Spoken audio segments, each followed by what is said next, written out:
एक ऑटो चालक की दुल्हन शादी के 10 दिन के बाद ही उस ऑटो चालक को छोड़ करके चली गई और अपने साथ तकरीबन 2 लाख की नकदी और तमाम जेवरात लेकर चली गई। उसने ये कहा था कि वो मायके जा रही है और पैसे की जरूरत है मायके में, इसलिए ऑटो चालक ने अपनी तमाम जमा पूंजी उसे दे दी। लेकिन वो मायके गई तो लेकिन वो लौट करके नहीं आई और उसके बाद उसका फोन भी स्विच ऑफ हो गया। ऑटो चालक जिसको उस लड़की का मायका समझता रहा, वो चंद दिनों के लिए किराए पर लिया गया एक कमरा था और जब वहां पर पूछताछ की गई तो पता चला कि उन लोगों ने तो बस लड़की दिखाने के लिए कमरा किराए पर लिया था। और अब ऑटो चालक की तथाकथित दुल्हन भाग गई है और अपने साथ साथ ऑटो चालक की तमाम जमा पूंजी और जेवरात दोनों लेकर के चली गई है। पुलिस एफआईआर नहीं लिख रही है और इस व्यक्ति को अपनी पूर्व पत्नी का कोई खास अता पता नहीं चल रहा है।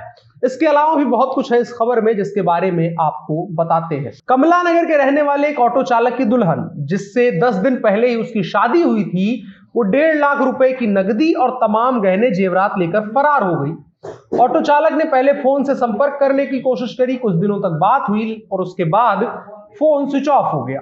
फोन स्विच ऑफ होने के बाद वो जानकारी लेने के लिए ससुराल पहुंचा, लेकिन वहां ससुराल तो थी ही नहीं। शादी एक रिश्तेदार या बिचौलिए के माध्यम से हुई थी। उसने कहा कि फिरोजाबाद की एक लड़की है, उस घर में रहती है, वहां शादी हो जाएगी। बिचौलिए ने एक घर में उसकी पहली मुलाकात उस लड़की और उसके परिवार वालों से करवाई और आनन फानन में 15 सितंबर को बिचपुरी में उसकी शादी संपन्न हो गई। गौर करने वाली बात है कि शादी जो कि तमाम धूमधाम से होती है, अगर किसी गरीब की भी हो तो उसमें भीड़ तो ठीक ठाक ही आ जाती है, लेकिन इस शादी में मायके से लड़की के सिर्फ 5 लोग आए थे। गौर करने वाली बात है।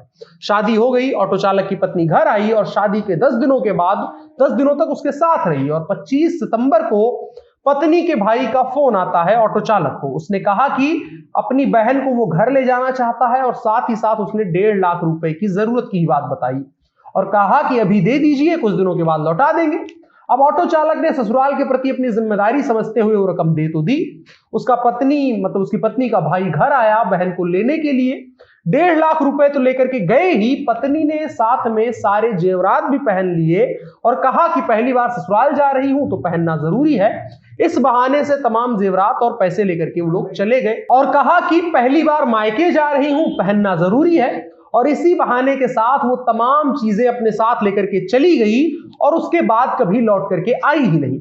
कुछ दिनों तक ऑटो ड्राइवर की उससे फोन पर बात होती रही और घर वापस आने की उसे देती रही सांत्वना और उसके बाद बहाना मारने लगी। जब ऑटो चालक को शक हुआ तो उसने अपने रिश्तेदार उर्फ बिचौलिए से भी संपर्क किया, वो भी लगातार टालता रहा। 20 दिनों तक उस महिला ने ऑटो चालक से फोन पर बात करी और उसके बाद अचानक से एक दिन उसका फोन स्विच ऑफ हो गया। पीड़ित ऑटो चालक ने 6 नवंबर को अपने परिवार के लोगों के साथ फिरोजाबाद में उस घर पर पहुंचा जहां से उसकी शादी हुई थी, जिसको युवती और उसके सो कॉल्ड परिवार वालों ने अपना घर बताया था। वहां जाकर के ये लोग सन्न रह जाते हैं। उन्हें पता चलता है कि वो घर उनका था ही नहीं, बल्कि वो घर उन्होंने कुछ दिनों के लिए भी नहीं, कुछ देर के लिए किराए पर लिया था। इससे ज्यादा उनको उन लोगों के बारे में कुछ नहीं पता था और उन्होंने लड़की दिखाने के लिए वो घर किराए पर दे दिया था। इसके अलावा वहां के लोकल रहने वाले लोगों को उन लोगों के बारे में कोई जानकारी नहीं थी। लोगों ने जानकारी होने से इनकार किया। फिर ऑटो चालक और उसके परिजनों ने अपने स्तर से उसे ढूंढना शुरू किया। तमाम हाथ पैर मारने के बाद जब उसे कोई पता नहीं चला तो उसने कमला नगर थाने में एफआईआर दर्ज करवाने की कोशिश की और आशंका जताई कि शादी करके ठगी करने वाले गैंग ने यह वारदात की है। और अब पीड़ित का आरोप है कि पुलिस मुकदमा भी नहीं दर्ज कर रही है। तमाम अधिकारियों से शिकायत की गई है लेकिन सुनवाई नहीं हो रही है। इसके जवाब में कमला नगर थाना के प्रभारी निरीक्षक ने कहा कि मामला संज्ञान में नहीं है, पीड़ित अगर आकर हमसे मिलेगा तो जांच करके कार्यवाही की जाएगी। यह तमाम मामला था जहां पर एक ऑटो चालक की शादी होती है और चंद रोज के बाद उसकी पत्नी तमाम गहने और 1.5 लाख रुपए नकदी लेकर के चली जाती है और उसके बाद उसे पता चलता है कि उन लोगों का कोई घर ठिकाना अता पता था ही नहीं।